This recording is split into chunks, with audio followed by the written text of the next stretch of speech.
ભાવનગર જિલ્લાના પાટડી તાલુકાના વડગામ ગામે નૂતન વર્ષ એટલે બેસતું વર્ષ સવારમાં દરેક ગ્રામજનો દેવ મંદિર જાય છે, સગા સંબંધી વડીલોને વંદન કરે છે.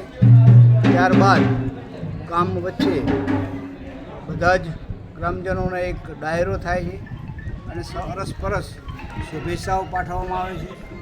પુરાણીજી અહીંયા આખા વર્ષનું સારો ભવિષ્યનું વાંચન કરે છે. એટલે ગામના ગોંદરે ગામની ગાયોને દોડાવવામાં આવે છે.